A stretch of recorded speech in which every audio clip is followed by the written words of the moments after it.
Amma booda manguddoo sitti ergadhu. Yoo bilbila kiyya guyyaa lama booda naaf fidu baatte mana hidhaatti shabkii xiqqoo keessaan akkana laa akka nuti. Nama mitiiti.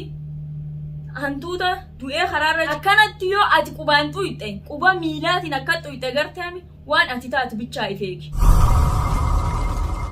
Assalamu alaikum wa rahmatullahi wa barakatuh. Jirra jirtu isinin jechaa kabajamtoota daawwattoota keenyaa asirratti illee dhufnee jirra salamtaan teenyatan onnee irraa kaate bakka jirtan maratti isin haada qabdu jenna. Assalamu alaikum wa rahmatullahi wa barakatuh. Daawwattoota keenya qaqqaalii fi gaarii nageenya keenya kanan irraa burqaa isin haada qabu isin jecha. Egaa viidiyoo biraatiin walitti deebineeti jirra. Maal qabattanii dhuftanii yoo jettan egaa walumaan ilaallaa ani gara xiyyaa wanti hin qabadde dhufe. Abdallaan kan deengada na cabsee mana nagalchi akka haaraatti ammallee dhaadachuutti jira. Kan hundaa'u garuu cabaatii tanaas anummaa jechuudha. Abbaa cabee tokkitti okkolu beeka jaanii ani fumatiyyaafin okkolu jira. Abdallaan na cabsaas hin jenne na hidhaas hin jenne naatumaallee hin jenne amma immoo gaddeebee gabbahee dhaadachuun isaa suni xiqqishoo waan itti mul'iftee tuffii natti fakkaate. Waan kana garuu immoo isiin waadilas nama tuffatamaa miti. Waadilas nama sodaataa miti, waadilas nama wallaalaa miti anisi. Haa ta'u immoo garuu obsa waan jaamta akka xiqqishoo wayitu nu dhibee ani akka nama tokkotti jechuudha. Hedduu takka jechuun natti ulfaata Abdallaadhaan jechi jechuun maaliif osoo haati mana isaa nu bira waan kana jirtu Abdallaa jecha tokkoon quudhuu fi maaliif abbaa ilmoo isiiti akka fedhanillee yoo ta'anii garuu immoo dhuga na dhee dhiiraa dhaama na cabse baga na cabse. Ani sin cabsaas jeesitti sin dhaadanne galatoome mallee irra deebitee na dhaadachuun keetus wooma xiqqishoo gartee miti woomaan sanirraa fudhadha malee Abdallaa ani gabbeetis akkaan sitti dhaadadhu feeta sitti hin dhaadadhu. La osoo waliin dhaadannoon tahin garuu Abdallaa dhugaan siimaan maqaa keetillee si kaasuuf dhiifama garuu dachaas si sodaateeti miti kan dila kan harka sirra qaqqabu jiru si kabajeeti. Maali jecha si kabaje osoon an isaan bira jiru narraan tarkaanfatanii dhufanii akkamitti isa kana miinaa ja'aniiti deebii ammallee ilmoo si harka jirtuuf jecha si kabajaniiti ati garuu kabajaa dila san wallaaltee sodaa si fakkaatte tuffii si fakkaatte ni beeyta ati nama tuffatta garuu sodaa fi kabajaa ikhlaal sodaaf sindiisne dachaas. Kabajaaf sidiise kabajaan inni sidiiseef tanumaan amma si himetan ilmootee koba guddifachuu jirtanaas dhorkatte tanumaaf jecha si kabajan malee osoo isin nu bira jirtu kam simiinaadha sidiisu jiranii robbaleessa ammaan booda eega kana taate dachaas firra haasi dhorku afaaniin hin dhaadatin gabbehee firra haasi dhorku akkasi firraa dhorku qabda ammaan booda Abdallaa. Anilleen duraan kabajee dimmee sikka fadhallee ta'u walillee jibbinee waraqaallee naafannu ilmootiyya harkaa qabaa jeetiin harkarra qaqqabu jiraami amma immoo garuu anuu wajjin sindiisu dachaas wajjin sii deemuu si agarraan Abdallaa sababa dachaasiin an sindiisu maaliif hin sindiisne dachaas akka obboleessa hiyyaan na cinaa dhaabbatee sii shaaraaran nagatee bar fannisii wajjin gargaaru jiranii bakkaan rakkadhetti bakkaan beela'etti. Bakkaan dadhabetti bakkaan dhukkubsadhetti dachaasin na cinaa dhaabbachuu jira jaalalaa fi miti garuu jaalala obbolummaati ammaan booda dachaasitti gabbaatee dhaadatte taanaan waan si dhufu bichaa eegi wallaahi aniin intala dhalaatun akkaan si godhu Abdallaa firraa eegi dhugaan siima wallaahi laazim tanuma waniin hin siin jiru. Akkasii daawwattoota keenya qaqqaalii fi gaggaarii maaliif kan hunda maaliif dubbanne nam tokko ifi dubbateeti jecha hamaa nama afaanii baasa Abdallaan amma harka laagaan afaan kaa'u jira ammoo waa hedduu waan natti ulfaatee jiran hedduu takka waan na dhibu jiru jira dheengaddaas narra dawwalee akkami ittiin si dabalamu si gahee jiraanaan jee Abdallaan hangeenya koo itti naa dabali rakkoon hin jirtu namni jechuudha kan ittiin firaa nama dhorku harka osoo hin ta'in sammuudha. Lola sammuu loli gizee loltu lola sammuu fayyadame sammuudhaan deema Abdallaa harkaan deemuun kasaaraa guutuu si galchiti. Laa osoo saniin ta'in nama fidatanii tumsa fidatanii dukkana keessa dhaabbatanii nama dha'uun dhiirummaa miti. Sanillee dhiisinuma akkaan ta'eef akka malee ta'e na dhooyite Abdallaa. Isaaf irraa quban qabnee dhooyite malee nama itti fidattee sanuu akka dhiiraa dukkana keessa darajaa irra dhaabbattee la dhiirummaan takkanaa tanaa miti dhiirummaan aboo siin barbaadaa qo'attu dirreen tanaa dirri tanaa jettanii tan shaara walii baatanii malee walii hammatanii walii wasaftanii walii dhuftan malee tatkana dukkana keessa ejjanii nama fidatanii nama dhaantuun dhiirummaa sitti hin fakkaatin. Dhiirummaan hin dhoyne humna teetiinis hin dhoyne humna namaatiin dhoyte garuu alhamdulillahi qarshii teetiin malee gaafii teetiin malee wallaanne fayyee mana nuu gale alhamdulillahi garuu akkana jechuun kiyya dachaas gama jaalala biraatiin jaaladheetii miti namni waan biraa haasa'u jirtanis ni jira jaalala obbolummaa garteemi ta'inni rakkoo keessaa na baase ta'inni gizee rakkoo na bira dhaabbate anaa shaaraarra deemtuuf anni siifinni finne qaban garteemi sanii na lolchiisu jira malee waan biraatii miti dachaas jaaladheetii miti ta obbolummaa rabbii sani garuu Abdallaan dachaas jaalattaa jettee akkuma duraan fudhatte sani firoddooti humaa rakkoon qabu ammaan booda gabbaatee dachaasitti jecha tokko jettee dhaadattee waan si dhufu taa'e bichitu eegi ilmooti sirraa fudhadhee achiin booda yoon an addunyaa tanarraa sin dhabamsiisin Abdallaa an liinaa miti tamaam takkittuma tana wanni nan siidaam titi garuu ati wanni siigaluu qabu ani nama biyyummaa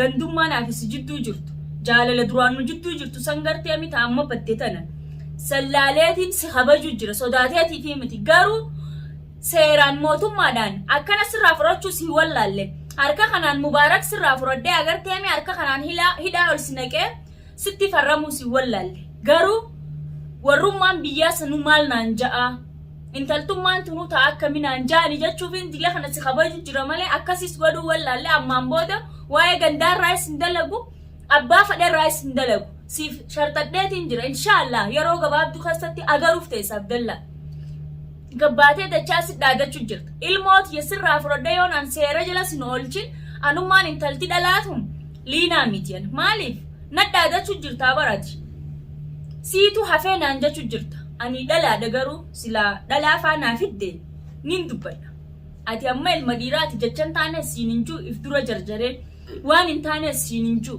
garuu if kabajaan kintaalaa jaan abbaan luuqat deebisa if kabajii jiraadhu hantuuta baarreerra taa'u baarreef dhabanii jaan an mubaarakii jechaan si dhabu jira malee si sodaadheetii miti dila kana hunda kaniin mana namaarra olii gaddeemu jiru kabajaadhaafi malee sodaateetiif miti garuu ammaan booda manguddoo sitti hin ergadhu nama tokko sitti hin ergadhu takkittii tana bichitii fannisii bira dhufee uffata kiyya siirraa fuudhu yoo fannisitti hin kannine anaan mana sii dhufa ammaan booda.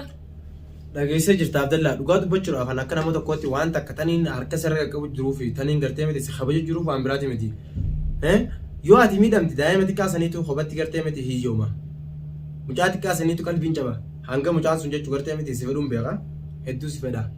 Haa ta'u immoo garuu ani kanaan mana keessa ciisee madaatti yeedadhee kanatti kana waamee kanarra dawwaltee dhaadattu kaniin ijoollee teenyaa sirraa dhorku jiru warra mootummaan qabsiisina jeus kaniin sirraa dhorku jiru waan biraati miti.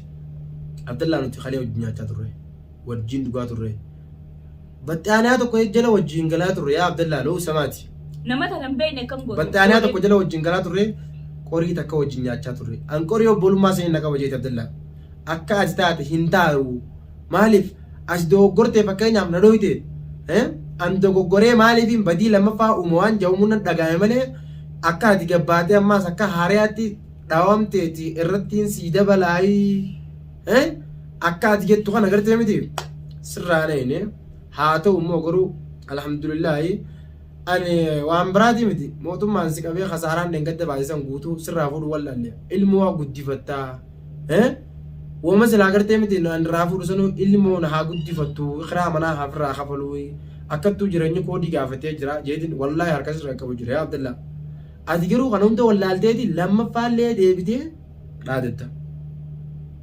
Dhaadannoon isaa waan takkan fiddu. Gaarii miti garuu si yoo baase karaan kuyyoo si baase haala usaalaan itti fufi. Na dhageeffadhu isatti dhaadannoon tun garteemi na arkiin booddiin na dhoysiidhaa jaan. Dhiirummaan ammas gubba baatee akka lallabduuftuun namni waan si dhiisu jiruuf lameen si himee jira. Takkaffaa ilmoof jecha. Lammaffaan immoo mana firraa kafalta jeeti. Obboleessa baraan mubaarak yaniin danda'a alhamdulillahi. Wallahi akka ilmoo faranjiitti guddisa kophaatti sirraa fudhadhee garuu inshaallah hin jarjarin. Alliinaa gubbaan tarkaanfadhee waan takka gartee mi jecha tokko sin jechuudhaan natti ulfaate malee. Liinaa gubbaan tarkaanfadhee jecha sin jechuu fi harka sin laachuun hedduu akkanatti ulfaata. Liinaan akka obboleessi teenyaatti fi qabnee ati immoo ija diinaatiin sin laalu. waan fedhe yoo ta'e siifilinaan ilmoo walirraa qabdanii kana hunda dhaabbadhee ilaaleetiin maaliif liinaa nu bira jirti liinaa fi maxxansinee Abdallaa diinan godhannu liinaa jaalannee Abdallaa hin jibbinu innummaan haanu jibbu kan jaamu gartee miti kanaan keessa kiyyatti yaadee taa'u jiraan kanaan naqabee taa'u jira garuu immoo Abdallaa taa'e gartee miti namni kun jechuun obsiyaa namni hanga obsa walii obsu jira obsi daangaa dabare sodaadhat fakkaataa jaanii Abdallaa garuu hedduu takkaan si kadhatu jira hedduu takkaan si obsu jira nallee dhooyitee sirraa hin kafaladhe isin hin jenne sirraa is kafalachuun wallaallee sirraa kafalachuun fedhu garuu yoo biraa koo feetallee koo kaafillee irra naa dabali na cabsi kaafillee koo cabsi koos duraan qaba kanatti cabsi dhugaan seen wallaahi dhugaan siima namni garuu nama gizee namni tokko gizee nama kabaje namni kun kabajaa maafirraa wallaalasa quufa maafirraa wallaalta boo humaan harkannee bar quufa firratti wallaalin silaa khasaaraa deengaddaasan si kafalchisne waan dachaa si baasne gabbaateen dhaadattu garuu ammaan booda namaa mitiiti hantuuta du'ee karaarra ciisu agarteemi akkanatti yoo ati qubaan xuyxe quba miilaatiin akka xuyxe agarteemi waan ati taatu bichaa ifeeki namaa miti dhageesseemi wallaahi garuu dila kana si kabajanii dila kana siif yaadanii ati kam sammuun teessi yaanneen sinjaabar Abdallaa maanu iyyisiisaa ol tobbaleessa rabbii keessoo daaddu namarraa gabbuyi namatti sin dhaadatin dhaadannoon wanta akkasiin gotu kadeengatta dachaas deebarsii miti ana malee naaf jecha dhaame humaa rakkoon qabu alhamdulillaahi baga rabbiin bira nu jiraachise fayyee garuu ammoo anaat dhahee jetteeti ol baatee ammallee dhaadachuu jirta silaa kophaate itti dhuftee dha'uu hin dandeessu xurii qeensa jalaa irraa kaasuu hin dandeessu nama akka keetii kasammuun sirri hin jirre garteemi kasammuun hin yaanne kasammuu qulfii fidattee dhuftee gidaara jala dhaabbattanii nama dha'uun dhiirummaa isinitti hin fakkaatin tanaaf hin gammadin tun dhiirummaa miti. Amma gabaabdumatti Abdallaa waan takkaan si dhaamaan gabaabdumatti anna dhooyitee miti garuu liinaa dha'uu hin dandeessu. Ani intala dhalaati. Liinaaf hin dhaadatiin Abdallaa dhugaan si himaatiti. Walaa ani intala dhalaati. Dhugaan dhiiraaf naa dhaadattee nallee dhooyite garuu immoo bakka jirtun biyya Arabaati hangin takka liinaa biraa gaafa ulee baalaa muratti. Ifiifuu if kuchiise. Ifiif gartee miti sittiin daa'if galchuu deemta amma siin gorsaan dhugaan sitti hima anna dhooyite garuu siif if qabeetiin gartee mi siifin liqimsi dhawaateetiif waa hundaa waliin ayachaan irra kutee akka naman dhaawamini akka namaati waan godhin ittiin silaalu jira haa ta'u immoo garuu siin naa hafee jetteeni halkan guutuu bilbilaan dhiiga kutu jirta dhiiga dhaabu jirta yoo bitituun seeraan kan bulchu taate Abdallaa seerri si eegu yoo humnaan kan deemtaate garuu ni miidhamta Abdallaa taa'e. Laabar osoo san hin ta'in intala dhalaatiin intala dhalaan dhaadatan ani siinis nan qaceelchuu dhageessiifin hima. Fuudhuufin deemaa harkadhee jee waan dhaadatuufis hin qabu. Sun mirga isaati. Mirga mee tafee kana kudha lama tarree galchi. Siin ajjeesaa jechuun ammoo. Liinaa daawwaa godha liinaan ajjeesaa jettee fittiin kijibin. Guyyaan haxuu hidhaatu addunyaarraa if galchiteef beeki. Jireenyuma keetu agarteen jireenya duniyaaf dhoorkitee ka akhiraa dheeytattiif beeki takkittuma tanaan siidhamu. Ilmooti hanguma amma ijaan agaruu jirtu kanaawu ijaan agaruu hin dhabin. An garuu gaafa na bira dhufellee akka keektii kana garaasitti hin jabaadhu. Dhufteetis laallachuu ni dandeessa akkattiin sirraa fuudhu deema amma tolli hin jiru nu jidduu. Kadaan manguddoo erganii naa karaddaa ilmoo irraa naa fuudhaa uffata jaansan hin jirtu. Ammoo jawwaala kiyya dhagee ammoo wanta kan jaa Abdallaa jawwaala kiyya yoo boru ganamaa miti guyyaa lamaan si qaba yoo jawwaala kiyya Abdallaa mana naa erguu baatte jawwaala kiyya yoo mana naa erguu baatte hasaaraaf nagin telefoona namaa ani waan takka waan hin sinjoon qabu garuu immoo bilbila kiyya yoo Abdallaa mana naa erguu baatte nan komatin Abdallaa mana hidhaattiin dhaqee sirraa fudha gaafa san. Inshaallah rakkoon qabu. Mana hidhaattiin dhaqee sirraa fudhachuu ta'a yoo bilbila kiyya guyyaa lama booda naaf fituu baatte mana hidhaatti maskootaan gartee miti shabkii xiqqoo keessaan akkana naa akka nu teesse yaa dekkaas dhiifama naan jecha garuu guyyaan ati miilarra kuftee dhiifama na gaafattu dhufuuf ta'a Abdallaa hedduu takkaan akka qillee lukkuutti harka sirraa qabu jira lo'uu samaadhi Abdallaa dabadhu taa'e jawwaala kiyya immoo oolteen bulchiin guyyaa lama siif qabeetiin jira guyyaa lamaan booda jawwaalli kiyya yoo dhufuu baate Abdallaa mana hidhaattiin sirraa fudha atillee ni naalagee. Akkasuma san rakkoon qabu telefoona isaa fidiif guyyaa lama sii qabe an silaa guyyaa lama sii hin qabu daqiiqaa takka keessa fidiin siin jaggaru waan dhiirti dubbatte deebitee dhalaan dubbachuun wannita saniifuu tilifoona isaa guyya lameen inni siin jeesan keessa fiduu fi baannaan waan si dhufu ta'a akkuma inni siimee waan naasoo si dadheeressuuf hin qabu waan si jecha afaaniif dhukkubsuuf illee hin qabu obboleessa kiyya. Akkasi daawwattoota keenya qaalii silmaa dararree jirra inshallah hanga viidiyoo biraatii walitti deebinutti ani gara kiyyaan kanamaan dhaammadha. Salaamu alaikum warahmatullahi wabarakaatuh. Egaa daawwattoota keenya akkuma Abdallaan waan nu godhu jirus agartan kana intala dhalaatti dhaadannoo guddisu jiru kana inshallah waan nu godhuu fi akka inni ta'u hunda rabbumaa beekaa saniif hanga viidiyoo biraa qabannee walitti deebinutti. Assalaamu alaikum warahmatullahi wabarakaatuh. Nagaan nu tura.